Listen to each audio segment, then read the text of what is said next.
Você tem dúvidas de como interpretar um artigo? Se você respondeu sim, fique comigo até o final desse vídeo para a gente analisarmos juntos um artigo voltado com a associação do uso da criolipólise com microcorrente em pacientes com lipedema. Sejam bem-vindos ao canal Eletroterapia para além de protocolos prontos, e o meu objetivo aqui é descomplicar a eletroterapia para você. E não se esqueça de se inscrever no canal, curtir esse vídeo e compartilhar com outros profissionais para que eles também tenham acesso a essas informações. Eu separei hoje para a gente olhar, né, para a gente estudarmos juntos um artigo que fala sobre o tratamento do lipedema usando criolipólise associada com a microcorrente, né? Ele foi considerado um dos artigos pioneiros em relação ao tratamento do lipedema, porque até então não se tinha nenhum tipo de artigo que falasse de forma de tratar lipedema que não fosse drenagem linfática, meia compressiva ou cirurgia plástica, né?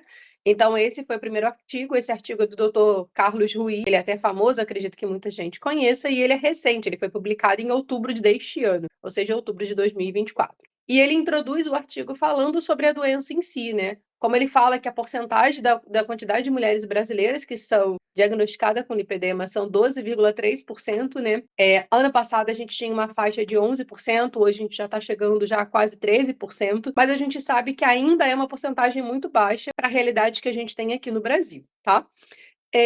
Ele também descreve que a doença ela é uma doença muito comparada com pacientes obesos ou até mesmo a famosa FEG, que a gente conhece popularmente como celulite. E ele aqui comenta como ela é extremamente confundida, principalmente na hora de dar o diagnóstico da doença, o que impacta muitas das vezes no tratamento adequado do lipedema, tá? E aí ele aprofunda já nesse parágrafo falando sobre o que é o lipedema, que são células inflamadas, com produção de nodulares, com formações de fibrose. Então, a gente consegue perceber que existe uma hipóxia no desse tecido, tá? E gerando edema e mecanismos inflamatórios dentro do tecido adipositário. Ele fala também, dentro do artigo, que esse distúrbio ele está relacionado a vários fatores, como fatores hormonais, fatores genéticos e principalmente em relação ao sexo, ou seja, o sexo feminino. E o hormônio mais envolvido nisso é o estrogênio, tá?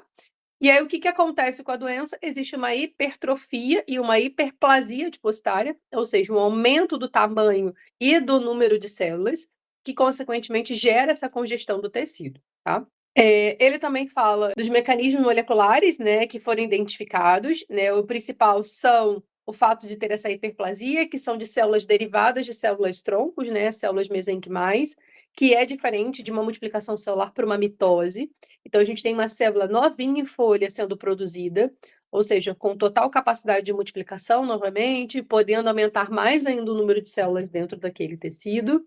Eles encontraram também que pacientes que têm outras doenças, né, também têm características dessa alteração lipídica, e aí não só o lipedema, como eles podem evoluir para lesões como lipolinfedema, que seria a evolução da doença, tá? Eles falam também da infiltração de macrófagos CD68, que significa que é um macrófago que está presente sempre em tecido extremamente inflamado, congestionado, então isso já mostra que é um processo inflamatório crônico, tá? Eles encontraram mais de 3.400 genes alterando, ou seja, não é a única carga genética que faz a pessoa ter lipedema, é um conjunto de alterações genéticas, tá? Outra coisa que ele deixa bem claro é que eles encontraram essas mesmas características da patologia do lipedema em pacientes que foram submetidos à criolipólise de sucção por 30 minutos e evoluíram para o que a gente chama de hiperplasia adipositária paradoxal. A gente sabe que o lipedema ele acomete membros inferiores e membros superiores, poupando tronco e cabeça, pés e mãos. Quando a gente fala sobre hiperplasia adipositária, ela é muito comum de se encontrar na região infraabdominal. Então, os achados histológicos, tanto para o lipedema quanto para a hiperplasia paradoxal, foram iguais. Então, sugere que, na verdade, a criolipólise de sucção por 30 minutos também pode ocasionar esse tipo de processo inflamatório, de multiplicação, presença de macrófago 68, enfim. Outra coisa que eles encontraram também é que essas células, quando elas surgem, essas células adipositárias, vindo de células-troncos, que eles chamam de pré-adipócitos, né? Quando eles vão sofrendo muitas apoptoses, né? Muitas lesões, seja apoptose ou necrose, eles acabam criando o que a gente chama de resistência relativa à apoptose. Ou seja, eles passam a ter os inibidores de apoptose. O que isso traz? A membrana daquela célula é protegida para que ela não sofra uma morte. E isso favorece o surgimento da doença e a multiplicação da doença, tá? Outra questão que eles deixam claro, que ele deixa claro também, é que começa a existir fatores de sobrevivência. Esses fatores de sobrevivência que vão inibir essa apoptose, eles são derivados de proteína BCL2, que são proteínas anti-apoptóticas, e BCL-XL, tá? Então, toda vez que você tem uma adipogênese multiplicada, ou seja, toda vez que você induz uma multiplicação de células, você tem a expressão dessas duas proteínas. E elas são sempre presentes em pacientes com patologias de lipedema ou de hiperplasia adipositária paradoxal. Outra questão que ele deixa clara é a lesão da inervação simpática, que essa falta de transmissão nervosa e esse bloqueio da condutibilidade, e isso está relacionado ao congelamento. E aí, quando a gente fala do congelamento, é porque a gente esquece que a estrutura que envolve o nervo, né, o neurônio, é uma bainha de mielina, que é uma estrutura lipídica. Então, o seu corpo, ele não, né, quando sofre congelamento, ele não sabe diferenciar ali.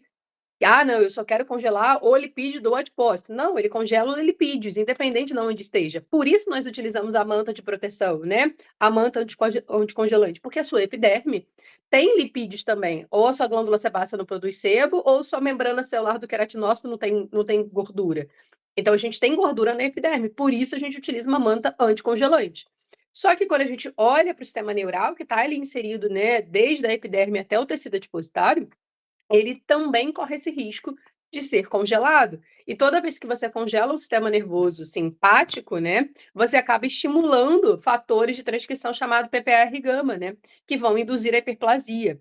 Então, quando a gente utiliza a criolipólise de congelamento, independente se é sucção ou de placas, a gente tem que ter esse olhar para a inervação simpática, tá? E aí o que ele fala? Que é necessário estimular as terminações nervosas simpáticas para gerar esse tecido bege. Quando a gente fala sobre estimular esse tecido bege, a gente está falando sobre a biogênese mitocondrial. A gente tem falado disso bastante tempo aqui no canal, né, lá no meu Instagram, mas entender que a mitocôndria ela pode ser a chave do tratamento para o lipedema, tá? Ele também fala da deficiência de micos. Micos é um sistema de arquitetura da membrana da célula, tá? Que isso atrapalha e está relacionado principalmente à mitocôndria. E ele fala justamente que isso que a gente quer fazer, que é melhorar a qualidade do micos, aumentar a crista mitocondrial e, consequentemente, ter maior biogênese mitocondrial, tá?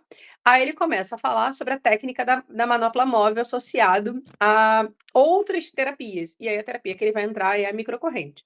Então, a técnica da manopla móvel, a gente utiliza o equipamento de criolipólise, mas a gente não faz a criolipólise, que seria o congelamento. A gente, na verdade, faz a exposição ao frio, ou seja, o que a gente chama de crioterapia.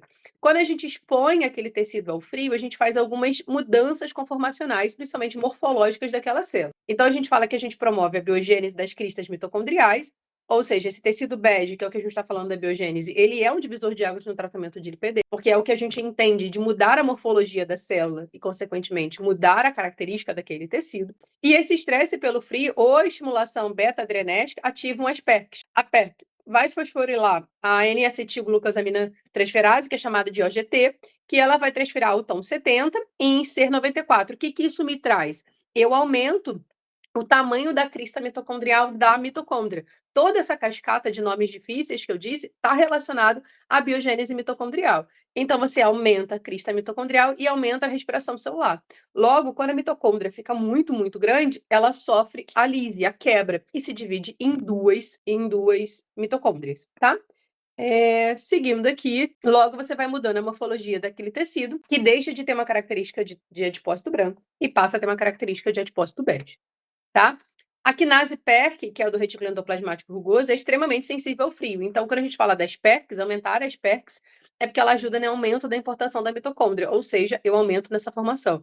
Então, quando a gente está falando sobre biogênese, eu quero aumentar as PERCs e quero diminuir o PPAR-gama, tá? Então, o que a gente quer? Que por meio da criolipólise, a multiplicação da mitocôndria saudável é ativada, sem a predominância de fatores de sobrevivência de proteína antipaptose. Então, expor aquele tecido com lipedema ao frio significa mudar a qualidade dele. É basicamente isso que ele resume nesses outros parágrafos. Seguindo, ele continua falando sobre as PERCs, as alterações, e aí ele agora vai entrar sobre a microterapia celular ou a famosa microcorrente, né? Ele fala também que a microcorrente é capaz de fazer isso, porque como ela é uma corrente de baixa frequência e baixa intensidade, ela é uma corrente fisiológica, bioidêntica à nossa carga elétrica. Lembra, nosso corpo ele é uma bateria, ele tem eletricidade igual aos nossos equipamentos elétricos. Só que o nosso equipamento trabalha em microamperagem, né? Nossa corrente fisiológica trabalha em microamperagem.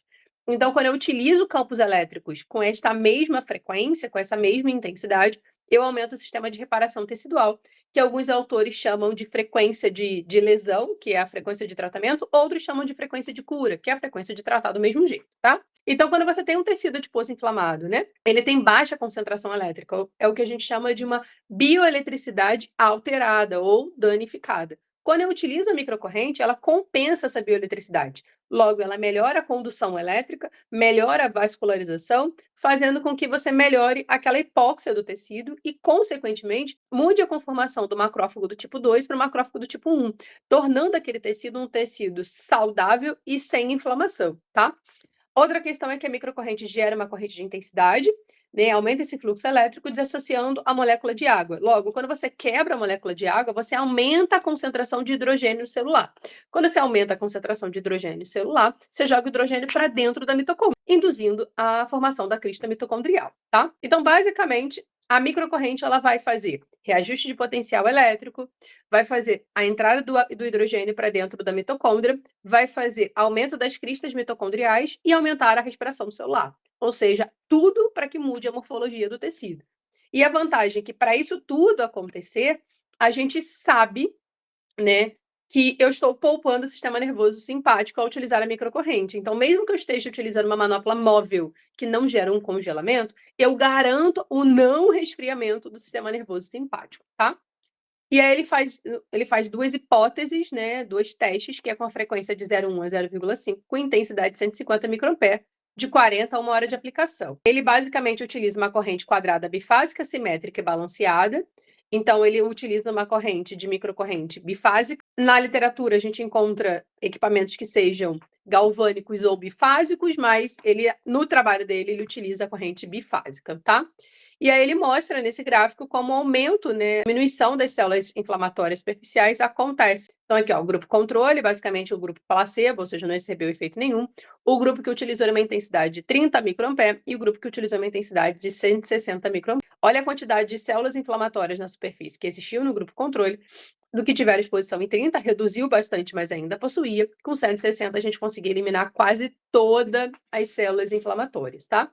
Então, ele vai mostrando todas as porcentagens do que aconteceu.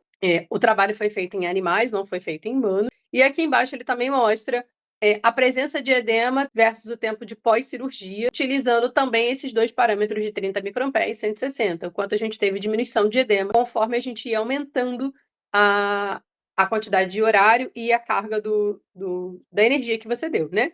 Então, o grupo controle continua aqui em cima, o de 30 microampere está bem aqui, e esse aqui é o que a gente encontra, basicamente, de quantidade de edema com a amperagem de 160, tá? E aí, o que ele teve ali de protocolos? Então, foram atendidas 20 mulheres, idade entre 25 e 50 anos, já com diagnóstico de lipedema, e apresentavam quadro clínico de dor, fadiga, queixa estética de aumento do volume dos adipócitos e flacidez nos membros inferiores, com indicação clínica para criolipólise por meio de cabo móvel e microcorrente, ou seja, crio móvel que a gente fala, tá? Todas passaram por termo esclarecido, enfim. E aí, o que eles utilizaram de protocolo? Limpeza da área ser tratada com clorexidina alcosa, a 2%. Sempre é melhor aquosa do que alcoólica, porque aquosa você não tem o risco da desidratação da pele, tá? Utilizou um gel anticongelante de uma marca específica, protegendo a epiderme e a derme, e utilização de placas em cabo móvel em 4 ciclos de 5 minutos, cada área de 30 por 30. Ou seja, vamos imaginar que eles pegaram uma perna, seria a parte anterior da perna, tá? E a utilização da microcorrente com aqueles parâmetros que ele mostrou acima, tá? Então, os tratamentos foram realizados pela técnica de criolipólise, com intervalos para reperfusão. Então, utilizamos 4 séries de 5 minutos de congelamento e nos intervalos de 3 minutos para o retorno da circulação. Ou seja, reperfusão sem lesão. O que ele fez? 5 minutos deslizando a manopla, Parava 3 minutos, deixando o tecido parado, sem fazer nada, para o sangue voltar para aquele local. Depois, de novo, 5 minutos congelando, 3 minutos sem fazer nada para o sangue voltar. Ou seja, ele deixava a reperfusão acontecer naturalmente. Ele não fazia massagem, não fazia nada, tá? E aqui ele mostra figuras 1 a 5, mostra os casos clínicos tratados com o protocolo acima, tá? Isso aqui foi da doutora Janaína Jardim. A gente consegue ver a diferença da qualidade do tecido, mesmo que não esteja no padrão fotográfico ideal, mas a gente consegue ver uma melhora bem significativa, inclusive redução de volume do paciente. Essa é da doutora Monara, olha o resultado também, como teve um resultado muito legal. E claro que o resultado também está intimamente ligado, à quantidade de sessões aplicadas, todas as outras questões relacionadas à vida da paciente, por exemplo, se ela tem alguma outra doença de comorbidade, alguma outra alteração, que nesse caso clínico, na metodologia, eles não fizeram nenhuma descrição, tá? Olha os resultados, da Monara também, da Maíra Erba, olha esse aqui, da doutora Janaína, olha o resultado, muito legal, tá? Então ele traz na discussão justamente isso, que a microcorrente e o ultrassom, né, desculpa, a microcorrente e a criolipólise móvel trouxeram resultados bem significativos, sendo uma possibilidade de tratamento, tá? Então ele ainda encontrou que houve neoangiogênese, melhora do fluxo de oxigênio e nutrientes e aumento acentuado do fluxo linfático de drenagem. Ou seja, a gente teve mudança da conformação, a gente teve melhora da qualidade vascular e a gente teve melhora do grau do lipedema, ou seja, o paciente saiu, muitas das vezes ali, em alguns casos, de um grau 2, grau 3, já reduzindo para quase um grau 1, tá? Então ele mostra que sim, o uso da criolipólise móvel associada à microcorrente é um achado atual sobre possível tratamento na reabilitação de pacientes com lipedema. Ele não fala em cura, tá? Mas ele fala principalmente em utilizar os efeitos da crioterapia, por expressão da proteína UCP1, e da microcorrente pela biogênese mitocondrial.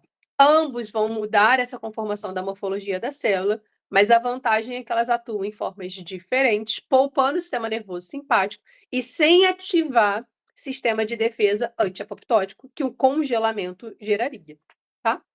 Então, resultados comparativos na fotodocumentação na avaliação física, antes e depois do procedimento, acompanhados na reavaliação. Demonstram resultados promissores com a metodologia de aplicação em pacientes com lipedema submetidos a protocolo, apresentado pelos autores. E aí, eu acho muito legal a gente ter esse hábito de ler artigos, e óbvio, sempre lendo de forma crítica, que aqui ele fala apenas de 4 ciclos, aqui ele fala de uma reperfusão sem nenhuma outra forma de atuar. É óbvio que ele abre portas para várias discussões na literatura, mas já é um sinal para quem antes só tinha 3 formas de tratar: enfaixamento, drenagem linfática e cirurgia plástica. Então, traz para nós, profissionais da área da saúde, uma possibilidade de reabilitação em pacientes com lipedema. Agora, se você quer montar planos de tratamento exclusivo para as suas pacientes junto comigo, no dia 27 de novembro eu vou ter um aulão ao vivo lá no Google Meet, onde eu vou abordar protocolos com o uso da microcorrente associado a outras eletroterapias.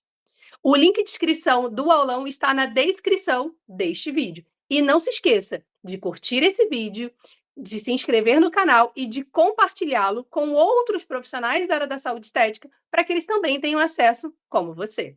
Te espero no aulão, hein?